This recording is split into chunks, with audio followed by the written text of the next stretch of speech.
Bueno, buenas tardes a todos y a todas. Bienvenidos al ciclo de conferencias de la Facultad de Humanidades y Ciencias Sociales.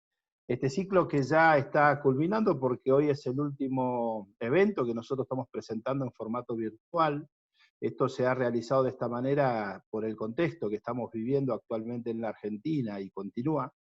Así que en principio queremos agradecerle a todos los expositores que ya han pasado por este ciclo, que han, con una gran predisposición, han podido colaborar con nosotros.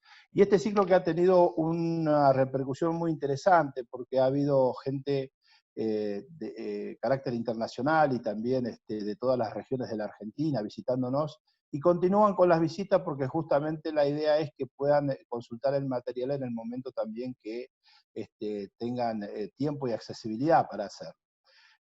Hoy vamos a presentar una conferencia de la licenciada en Trabajo Social, Adriana Clemente. Ella es licenciada en Trabajo Social, también es doctora en Ciencias Sociales y es también especialista en políticas sociales e investigación en el campo de las ciencias sociales. Su actividad fundamental la realiza en la Universidad de Buenos Aires, pero me voy a permitir leerle algunas cuestiones más que son interesantes para recorrer un poco cuál es su trayectoria.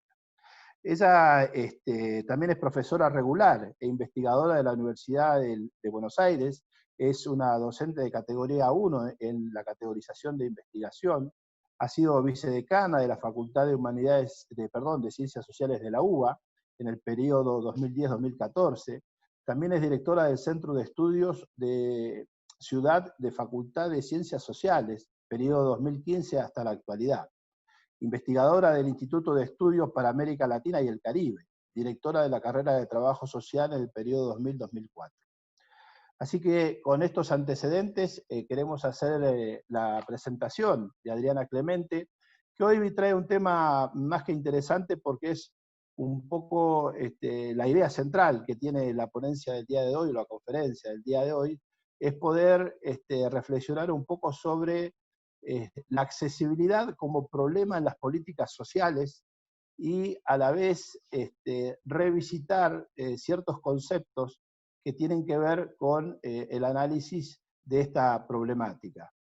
Justamente es una temática que ha propuesto ella, pero lo ha hecho en el contexto del COVID-19. Y justamente esto hoy cobra singular importancia no solo en el debate que hay en la comunidad científica, en el campo de las ciencias sociales, sino también en particular dentro de lo que es la formación del trabajo social.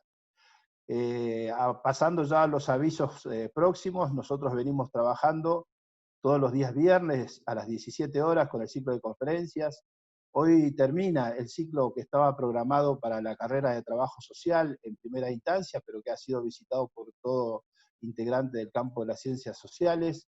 Y estamos anunciando también que el próximo viernes, si estamos en condiciones técnicas y ya el programa está terminado, vamos a iniciar un nuevo ciclo que tiene que ver con el área de la comunicación social, que se está planificando y se están haciendo justamente los calendarios, en función de que ya está establecido que la educación superior también va a tener su receso invernal, justamente porque ha habido un esfuerzo muy grande de los equipos de investigadores y docentes, sobre todo, y los estudiantes y no docentes, que han podido sostener la universidad en funcionamiento. Así que en principio queremos agradecerles su presencia, invitarlos a que puedan disfrutar de esta conferencia y que cuenten con toda la información que después nosotros podamos brindarles a ustedes, inclusive hasta para el momento de la acreditación, que sería la certificación o cómo les debemos llegar a la certificación por medio de la facultad.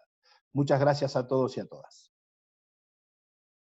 Bueno, en principio saludar, agradecer esta invitación a la Facultad de Humanidades Nacional de la Patagonia, San Juan Bosco. He tenido la oportunidad hace unos años de estar por ahí, bueno, y en este encuentro virtual vamos a tratar de compartir algunas ideas y algunas impresiones respecto a esto que nos atraviesa hoy como sociedad, ¿no? Que es el COVID, digamos, palabra que nos va a quedar en nuestras memorias por la de nuestros hijos y nuestros nietos por mucho tiempo. En principio, cuando Alfredo Carballeda me preguntó si podía cerrar el ciclo, le digo, uy, qué desafío cerrar algo que ya tuvo todo un desarrollo, donde pasó una cantidad de colegas a los que respeto, colegas a los que respeto y conozco, y bueno, y en principio trataré de hacerlo de la forma más amena posible, si es que se puede decir ameno en estas circunstancias. Lo que yo les propongo es un recorrido relativamente breve, disparador. Tengo la firme convicción de que en este tiempo no es posible generar demasiadas aseveraciones, no es prudente hacerlo, debemos trabajar con hipótesis, estamos todos en un modo ensayo, y es muy difícil, muy arriesgado y hasta diría poco serio querer explicar o llegar a grandes conclusiones cuando estamos atravesando el mismo mar todo, ¿no? Esta vez no somos observadores, sino que somos protagonistas directos de esta afectación que tiene que ver con el control del cuerpo, con la incertidumbre en todos los planos de la vida, para algunos extrema, para otros moderada, pero la incertidumbre nos atraviesa y no es una metáfora, nunca más cierta como experiencia. Yo voy a organizar mi presentación en algunos aspectos generales, los que me conocen saben que me gusta contextuar, hay cuestiones de la situación regional que creo que hay que compartir, que tienen algunas claves. Después voy a tratar de entrar a las cuestiones conceptuales, cuáles son las categorías que hoy nos atraviesan, se tensionan y van a hacer de que la mitad de las bibliotecas las tengamos que descartar, porque definitivamente no estamos, no estamos haciendo, no vamos a poder explicar, no vamos a poder explicar. Por lo tanto, vamos a tener que generar respuestas y planteos que sí lo puedan hacer. Esto es algo también presuntivo. Es difícil que las categorías puedan resistir un contexto tan excepcional. Y aquellas que lo logren, y bueno, va a ser definitivamente una excepción, y va a ser que van a durar mucho tiempo, porque si pueden explicar esto, se pone a prueba su poder explicativo, ¿no? Su capacidad de actuar sobre las causas. Ahí voy a tratar de trabajar con algunos de los fenómenos y categorías que hoy veo que se tensionan.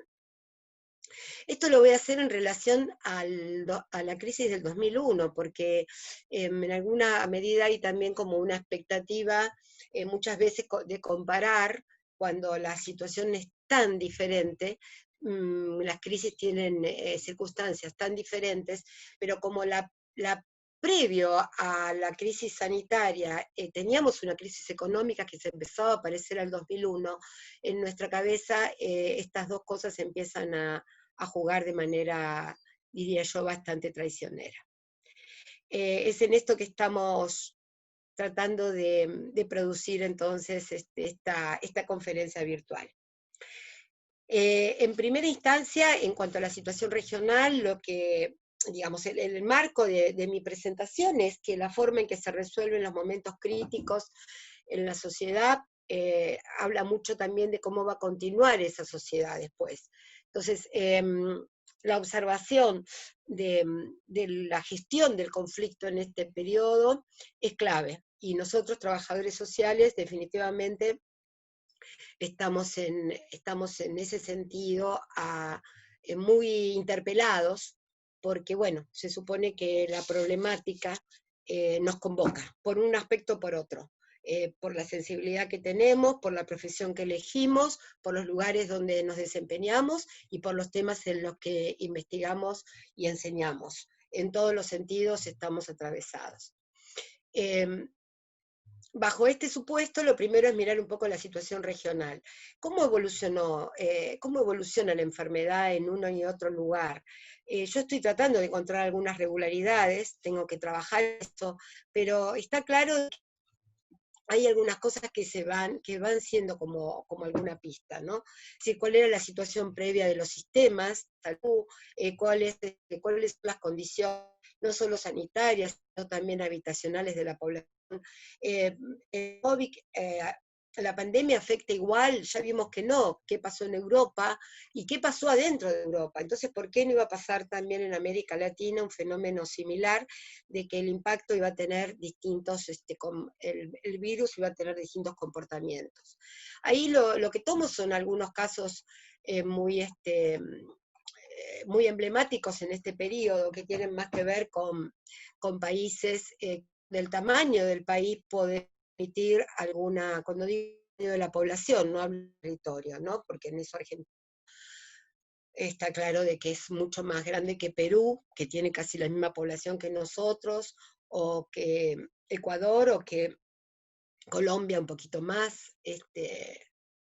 ¿Qué pasó en esos países? ¿Qué es lo que está ocurriendo? Yo comparo la primera impresión la tuve con el caso de Perú, porque definitivamente empezó con nosotros, inclusive una semana antes del tratamiento, y con sociedades diferentes definitivamente, pero muy seriamente encaró ese tema extremo también, hasta con un toque de queda, al estilo que lo hizo Chile también, pero con bastante premura y con asesoramiento de expertos, eh, con unas de recaudos que no son tan comunes en los países andinos, clásicos, como por ejemplo tener un refuerzo, ¿no? Al estilo de la asignación para nosotros, previsto y ampliado para el periodo.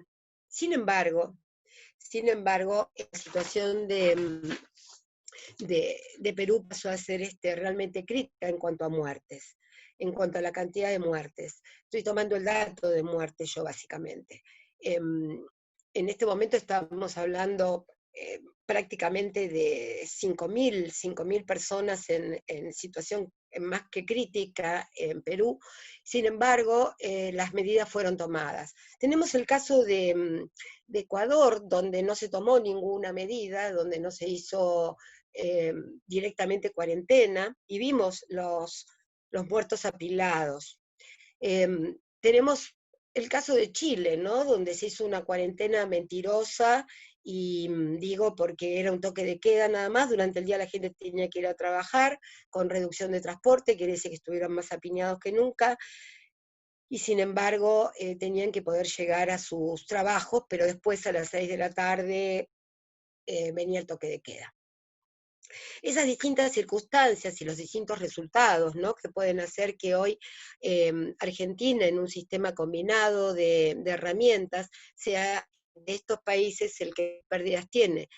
No tomo el caso de Brasil porque es emblemático, y no solo por su tamaño, sino por la tragedia de Bolsonaro, ¿no? De tener a un Bolsonaro al frente piloteando una crisis sanitaria de estas características. Los demás países, vuelvo a decir, con tamaños, salvo Chile, que tiene menos población, más con números comparables de población, quiere decir que la cantidad de muertos, en la tasa de mortalidad se puede comparar, nos da algunas claves que tendrían que ver que la diferencia está dada por 3 factores en cómo evoluciona la enfermedad. 2 factores que uno puede plantear que son de cierta estructuralidad, como que la informalidad, cuál es el trabajo que hace la gente, en qué se desempeña, y el sistema sanitario, cuál es la posibilidad de estar atendido a tiempo, o de tener un sistema que no lapse frente al desborde, y que de alguna manera haya garantizado situaciones previas, como la población con un nivel sanitario aceptable. Esos serían los 2 factores estructurales que yo observo, que explicarían el caso de Perú fuertemente, donde tanto la informalidad como el sistema de salud son realmente débiles. Y estamos hablando de 60-70% de informalidad es el desempeño de la gente. Quiere decir que aunque se planteó el aislamiento, debe haber ocurrido una cantidad de circunstancias por la cual solo las clases medias y altas pudieron sostenerlo. cosas que tengo que trabajar y chequear, pero de hecho el sistema de salud, un país como Perú, altamente mercantilizado en los últimos años, con un altísimo crecimiento económico, pero prácticamente nada de distribución. Está claro de que la salud no es pública y la salud pública es la mínima, y que el modelo privado es el que da las prestaciones más masivas. Por lo tanto, lo masivo se hace excluyente, ¿no?, en estos países. En definitiva, el tercer factor que menciono, que puede parecer más coyuntural, pero que también es estructural, sería las políticas de subsidio. ¿Qué se hizo para que la gente no tenga que salir a la calle a hacer cualquier cosa para poder sobrevivir? ¿Cuáles fueron las definiciones que se tomaron en ese sentido? Bueno, la mayoría de los países han definido recursos, pero ninguno de la dimensión que ha tenido Argentina. Aunque con sorpresas, ¿no? Todos sabemos qué pasó con el IFE. Estaba calculado para aproximadamente un 50% menos de las personas que lo requirieron. Un gran diagnóstico también de precariedad laboral hecho en horas. ¿Por qué digo que parece coyuntural el subsidio y definitivamente no lo es? Porque, bueno, en lo que hace el subsidio es, como decía, posibilitar que la gente tenga, aunque sea un nivel, un piso, que aunque bajo, le permita, más todos los refuerzos indirectos que se puedan dar, todo el subsidio indirecto, ¿no? Llámese alimentos, llámese medicamentos, permita el abastecimiento de necesidades fundamentales.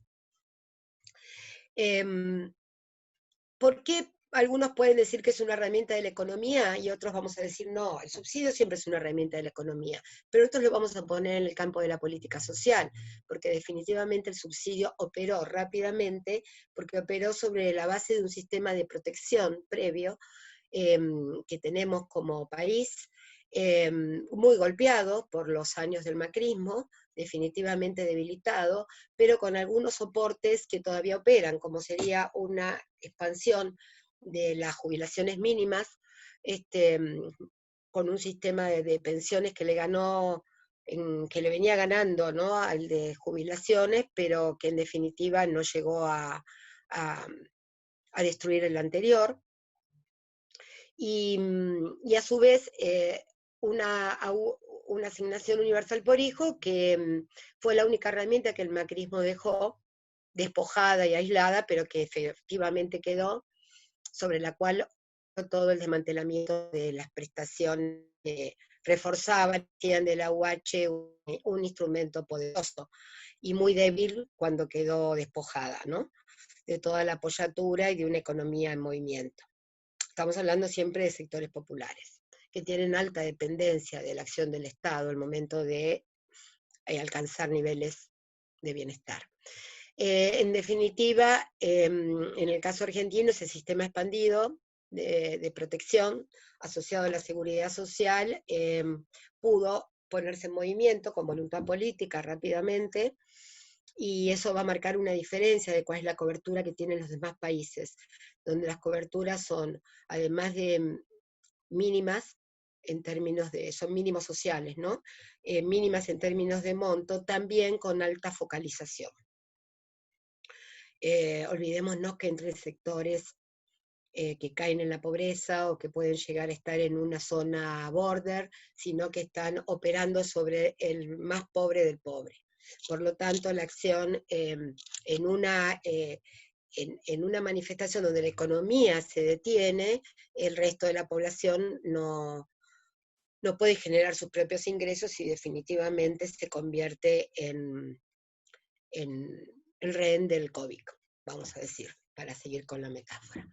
Quiere decir que hasta ahora la situación que tenemos, aunque se va comprometiendo con el invierno, como sabíamos, tiene dentro de la perspectiva regional una de las situaciones, si no la más favorable, solo explicada no por Diosito o por la buena suerte, sino por políticas de carácter público, donde el sistema de salud histórico que ha tenido Argentina, de salud pública, también golpeado pero en pie, el sistema de protección social, ampliado durante el kirchnerismo y nunca del todo vaciado por el macrismo, han sido pilares en este esquema. El trabajo formal, aunque bajo y también muy precarizado, sería el tercer pilar. Bueno, esta sería como una primera introducción más macro para entender que no estamos en que todo lo que pasa se lo puede trabajar y explicar en su evolución, por lo menos hasta hoy. Hay como hablar de cuál es la situación de partida. También la situación de partida nos encontró con algunas cuestiones, diría yo, vergonzantes, ¿no? Como que en el 2019 la distribución de vacunas se redujo, digamos, en un 20% solamente porque había que pagar la deuda. Es decir, el contrapunto vacunas-deuda es uno de los anales que nos van a dejar con mucha vergüenza y por mucho tiempo, y que hay que tratar de que no se borre ese punto de inflexión, que es cómo quedó el país, qué cosas habían quedado extremadamente frágiles a diciembre del 2020, del 2019. Y qué cosas teníamos aún pendientes a diciembre del 2015, por ejemplo, el tema habitacional o cuestiones vinculadas con el acceso a servicios, sobre todo en las áreas metropolitanas. Esta enfermedad es una enfermedad urbana, tiene expresión urbana, por lo tanto, la tenemos que pensar en ese sentido, cómo afecta a las ciudades. Seguimos entonces con esta cuestión de ir como barriendo algunos temas sin pretender acabarlos, ¿no? Las cuestiones estructurales son básicas. La segunda es, ¿por qué esta es una crisis, pero se parece, pero no es? Se parece a la crisis del 2001, aquellos que tenemos más años y experimentamos esos momentos, pero no es. Es obvio que no, porque bueno, el COVID no es como su característica de la cantidad de errores que se cometieron para llegar a la crisis del 2001, fueron errores que no se pueden adjudicar a una bacteria, a un microorganismo, a una enfermedad, sino que fueron prácticamente intencionados, sucesivos y encadenados prolijamente, con reformas y con decisiones que se tomaron, donde el endeudamiento jugó un rol tan clave como lo estaría jugando ahora si no fuera por el COVID. Y no podríamos estar haciendo nada de lo que estamos haciendo porque estaríamos pagando lo que vamos a tener que pagar por muchos años, que es los dividendos de la deuda. En ese sentido yo me detengo en que hay diferencias, y las diferencias estarían dadas básicamente por el factor de la esencialidad. Una palabra que aparece para, de alguna manera, provocarnos, ¿no? Esta cuestión de la esencialidad que trae algunas cuestiones significativas. ¿Por qué es diferencial esta situación de la otra? Cuestiones obvias. El Estado, en ese momento había anomia, y en ese momento el Estado es omnipresente. Con muy poca presencia física, para mí es algo a lo que voy a volver después, pero con mucha presencia de omnipresencia, es decir, hay un presidente que dice yo los cuido, hay dineros que se depositan y se trata que lleguen para cubrir las emergencias, una cantidad de cuestiones que seríamos muy injustos si dijéramos que no hay presencia estatal en este momento, cuando en el 2001 tuvimos 5 presidentes en un mes. Así que eso era anomia, esto no tiene nada que ver con eso, aunque algunos quieran hacer creernos que es así. O que alrededor hay exceso de Estado y esto es autoritario. Bueno, no es ni una cosa ni la otra. Está claro de que la pandemia sin presencia estatal es una tragedia. Eso ya no se discute, porque ya tuvimos el caso europeo y los casos de los países hermanos. Vamos a hablar de lo que sería entonces digamos, esta palabrita de la esencialidad atravesando algunas cuestiones como puede ser lo central de esta charla, que era discutir la accesibilidad, o tensionar otros conceptos como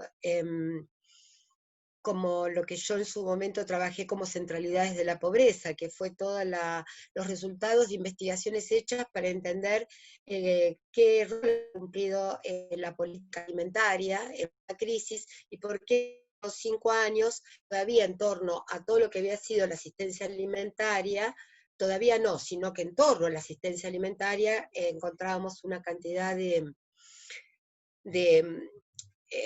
de situaciones muy consolidadas de coparticipación con la política territorial, solo explicable porque el Estado había dado continuidad a esa acción de emergencia y había fortalecido la acción de las organizaciones en el territorio a través de políticas muy específicas, que hacían que en el 2008-2009, cuando hicimos esa investigación, nos encontráramos claramente con instituciones de cuidado, con una cantidad de evoluciones que habían producido esos lugares que algunos eran básicamente comederos, y ahora eran terribles instituciones, jardines con todos los equipamientos, club, lugares de encuentro de jóvenes.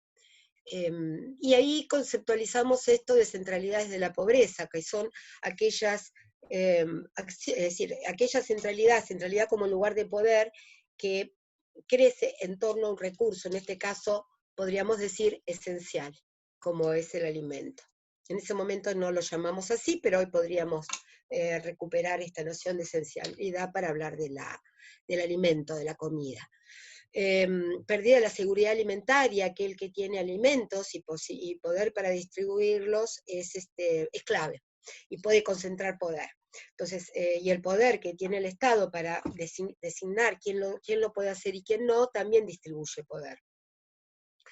En ese sentido, habría como un concepto clave para tener en cuenta, que es esto de hoy, qué centralidades se generan y qué cambio tiene esta noción que nos pone frente a otra idea de centralidad, porque, bueno, siguen siendo las organizaciones protagonistas, pero organizaciones que a través del tiempo han evolucionado al punto que hoy son las que definen gran parte de la política desde el propio Estado.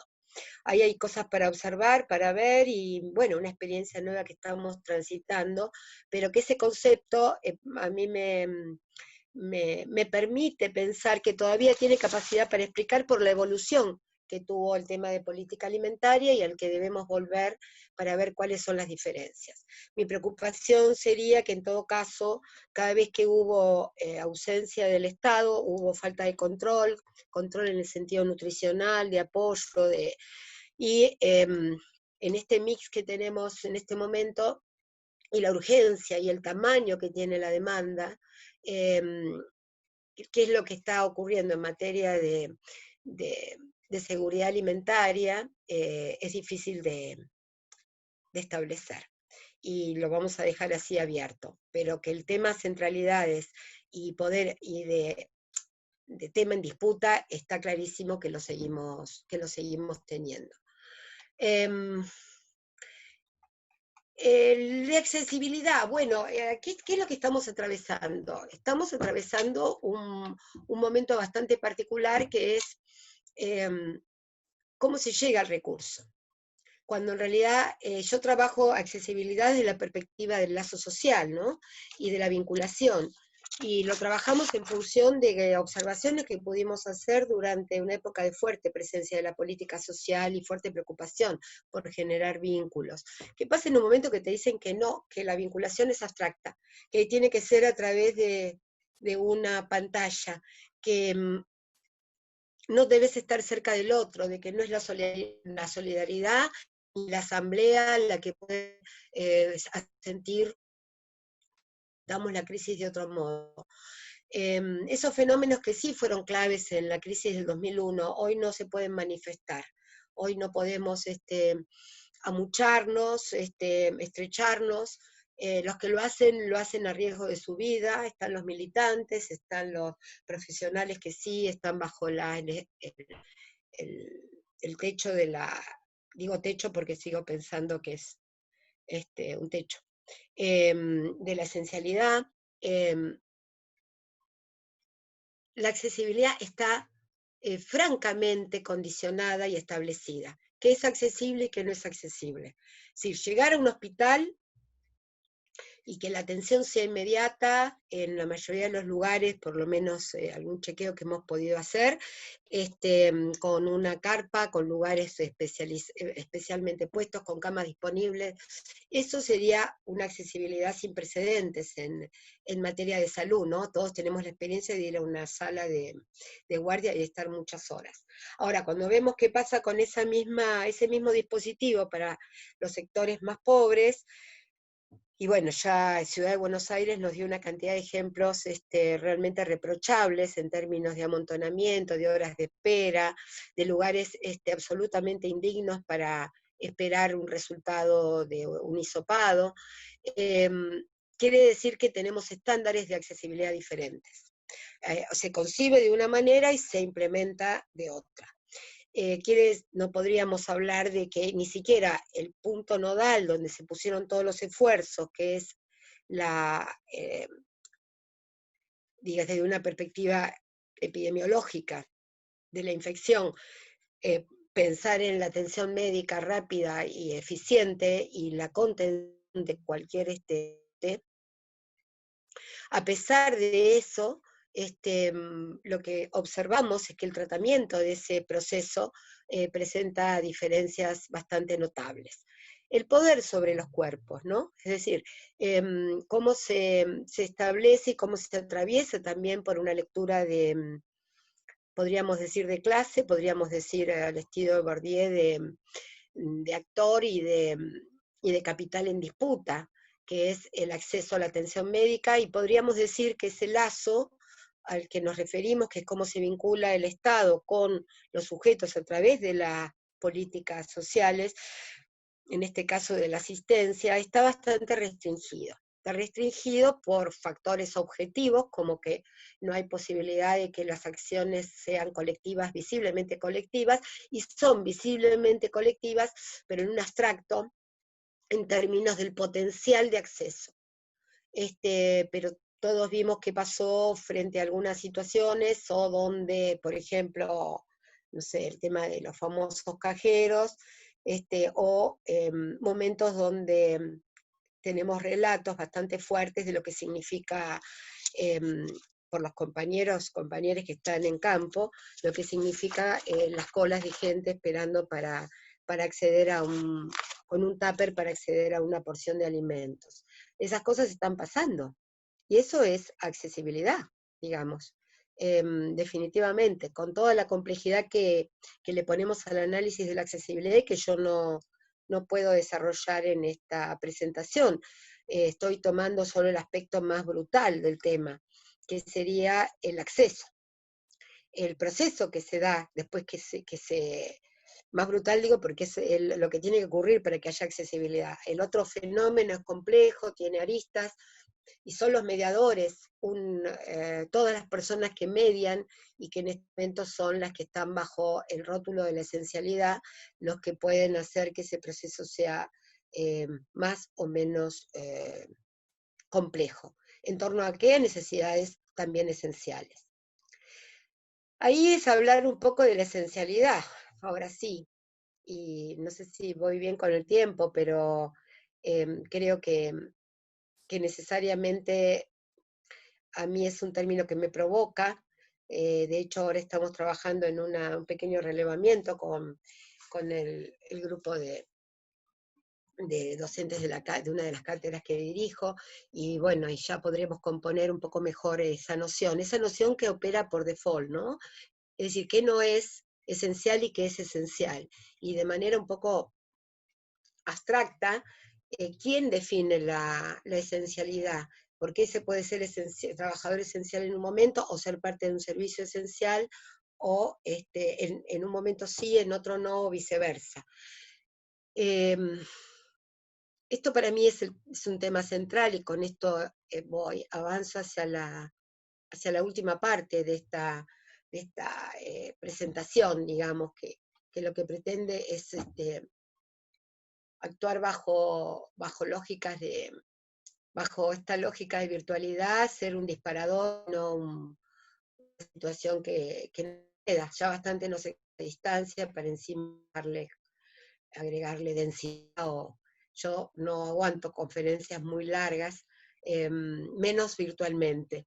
Así que voy a tratar de ser respetuosa de esto, ya creo que estoy hablando demasiado. Pero bueno, básicamente voy a lo que sería este foco epidemiológico que se observa y donde yo tengo que decir, no puedo aseverarlo, como les dije al comienzo, es momento más de hipótesis, pero que el sesgo social está de alguna manera diluido en el epidemiológico.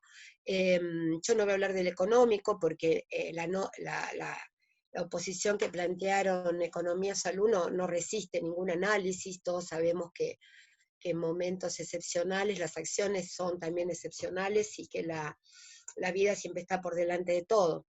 Ahora, ¿cómo es esa situación donde lo social, cuál es la lectura de lo social desde un enfoque epidemiológico? ¿Qué lugar ocupan en los comités? Ocupamos profesionales especializados en la contención, en atenuar los padecimientos, en mejorar el quehacer de las instituciones, el quehacer real de las instituciones, en diagnosticar situaciones donde el entorno determina el resultado, ¿no? Gente que no se deja, se siente mal, pero transita la enfermedad sin comunicarlo porque no tiene quien le cuida a los hijos, o no sabe cómo se los van a separar, o a dónde va a ir a parar, o qué puede pasar con su casa si se va. Cosas que nosotros sabemos que son así y que cualquier persona tiene derecho a temer a la acción drástica del Estado al momento de definir qué hacer cuando hay que priorizar el aislamiento o un mayor aislamiento y no hay condiciones. Esas cosas que nosotros conocemos, quizás no con esta crueldad de este tiempo, pero sí por otras circunstancias, a trabajar en situaciones críticas. Agradezco mucho el trabajo de Arito en ese sentido, nos ha iluminado ella y su equipo en orientarnos en materia de cómo pensar los desastres y las catástrofes. No teníamos material de la calidad que ellos habían generado oportunamente y nos permite proyectarnos en ese sentido.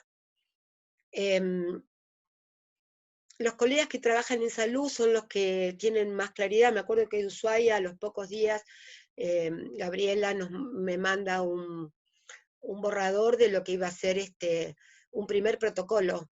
Y después hubo cientos de protocolos. Yo decía, qué bárbaro, ¿no? Cómo frente a algunas situaciones no estábamos preparados. Los protocolos que llegaron después, ninguno tuvo la densidad que tuvo ese primero que mandó Gabriela, en el sentido de que abarcaba toda la integralidad de las familias y sus circunstancias. Después fueron mucho más pensados para el que iba a trabajar que para las personas. Bueno, cuestiones como para pensar, ¿no? En definitiva, lo que quiero plantear es esta cuestión donde más enfoque, como que el enfoque fue sanitario, y no diría que fue sanitarista. No sé si esto se puede decir, me van a retar los colegas que tienen especialidad en estos temas, porque debe ser lo mismo, sanitario, sanitarista. No, yo quiero decir que médico o sanitario. Y en esto me permito esta observación. No porque no se hayan hecho cosas desde una perspectiva sanitarista, centros de salud y demás, no me atrevería a decir eso, sino por dónde estuvo puesta la atención y por qué en todo caso se lo dejó solo al personal no médico, perdón que lo haga por la negativa, de los lugares de salud.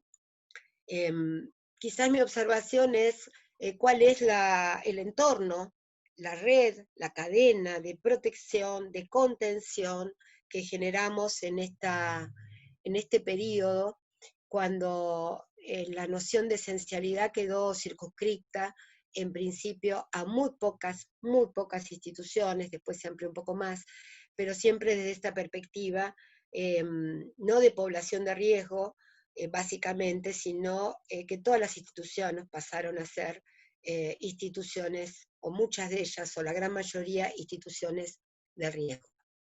Por favor, esto no es una realización, no lo tomo así, simplemente quizás tenemos alguna idea en nuestro contexto de Buenos Aires y el conurbano, donde hay una cantidad de prestaciones que uno cree que podrían haberse seguido dando como para no justamente no desproteger, valga el juego de palabras, y sin embargo no se mantuvieron. Estoy hablando del trabajo con jóvenes, estoy hablando de lugares donde ya hay aislamiento y donde hay que proteger a las personas que están aisladas, y el que viene de afuera puede traer la enfermedad. Es decir, todo eso significó un shock donde las respuestas han sido bastante, pareciera poco estudiadas.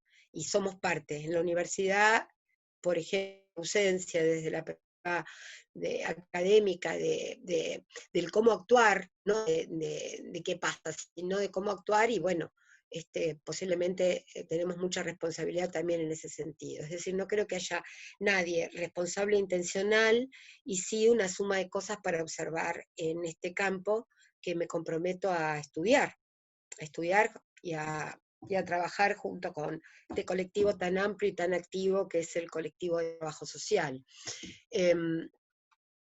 Tratando de mirarlo más allá de lo que es la especialización, ¿no? El trabajo más convocado de manera más directa como es el de salud. Bueno, esto es un poco lo que yo tengo para plantear. En el día después, algunas prioridades. De nuevo sí tomo la noción que desarrollé en algún momento de políticas de reparación, que lo planteamos cuando fue ya todo el gobierno de Néstor Kirchner, donde había como una preocupación por devolver cosas, por devolver dignidad, por devolver recursos, apoyo, y la acción se envolvía en torno a esa angustia que había que aliviar en los hogares y llevar reconocimiento y entidad. Creo que vamos a estar, que es importante recuperar esa cuestión épica de que hay que devolver, no por lo que se llevó la pandemia, sino por lo que se llevó el gobierno anterior, además de lo que después reforzó la pandemia. Soy una estricta defensora de que hay que marcar muy claramente el día 1 diferenciado de lo que fue como recibimos el gobierno y después la irrupción de esta terrible enfermedad. Así que, porque si no todo se va a mezclar mucho, pero bueno, la etapa de reparación sería uno de los elementos que planteo. Otro elemento que planteo es que no debemos permitir que nos vuelvan a poner a hacer economía desde la perspectiva de las mujeres haciendo de azúcar para vender pastelitos. Hay un periodo muy amplio, casi 20 años de trabajo en ese sentido, con una cantidad de experiencias acumuladas en materia de lo que es la economía popular en escala media y gran escala, con municipios preparadísimos en ese sentido, con áreas de producción, experiencia acumulada en muchas áreas del Estado, como para que no volvamos a ser los trabajadores sociales los que tenemos que organizar un grupo para ver cómo se hacen microemprendimientos. Sabemos bastante de lo que son las economías populares y las formas que hay de pegar saltos en ese sentido, cómo organizan los sectores populares para sus propias fuentes, qué pasa con un micro digno y cómo esos procesos sí tienen que estar acompañados, hay muchos resultados, cómo la agenda, digamos, de de mover las propias capacidades, pero no bajo la lógica del emprendedurismo, es algo que no nos debe volver a pasar y que tiene que sí trabajar en lógica de lo que sería una perspectiva de sustitución de importaciones. Como yo decía en algún momento, una charla que tuve que dar en este tiempo, una intervención fue en realidad, ¿son los tornillos? Es decir, no estoy hablando de que vamos a hacer en un área, en una misión, armando una pyme a la noche, pero que sí podemos articularnos con las pymes y desde las cooperativas generar, y otros dispositivos, generar cadenas de valor virtuosas. Definitivamente ya sabemos por dónde empezar eso, por lo menos hubo experiencia. El tema de hábitat, un tema que también me interpela en lo personal en este momento, pues estoy participando en torno a acompañar a algunas políticas, y bueno, entiendo que es como decía, un área nunca del todo abordada, lo de Azul, y las dos realidades que teníamos, si era Avellaneda o si era Quilmes, fue como una imagen fuerte que la podemos encontrar en cualquiera de las provincias. Así que sabemos que, o en plena Recoleta, no tener agua para lavarse las manos. Este es el otro tema. Y uno que me quita el sueño por mucho tiempo, el de los jóvenes, adolescentes y jóvenes. No porque no plantee la prioridad del trabajo con los niños, con las familias, sino porque es un sector siempre olvidado, una etapa de la vida muy, muy corta, muy fundamental para todos, y donde el Estado suele actuar de manera errática, o con presencia muy marginal, o solamente asociado a la educación. Justamente el banquito de la educación es el que se sacó en este momento por el COVID. Quiere decir que tenemos cantidad de jóvenes que posiblemente no vuelvan a un aula porque nunca se llegaron a sentar, o estar del todo seguros si se quedaban. Bueno, estas son las cosas que yo planteo. Todo para discutir, nada firme, nada firme y seguro, con mucho respeto de las diferencias que tenemos en nuestro país, de cómo hablar de Argentina no es hablar de una única realidad, y hablar desde Buenos Aires y el área metropolitana de Buenos Aires mucho menos. Así que al revés, a mí lo que me queda es escuchar y pensar que en esta que tenemos hoy, para muchas provincias hay fases ya superadas de la enfermedad, otras con algunos retrocesos van y vienen, y que, vuelvo a decir, esta es una problemática urbana, claramente una enfermedad de las ciudades. Y Argentina es un país de grandes y pequeñas ciudades. Tenemos casi 97% de urbanización, de gente viviendo en áreas definidas como urbanas, aunque la mayoría de ellas, el 70%, sean muy pequeñas. Así que puede aparecer COVID en cualquier lugar, aunque nos parezca un poco insólito, y vamos a sentirnos convocados a qué es lo que hay que resolver y cómo.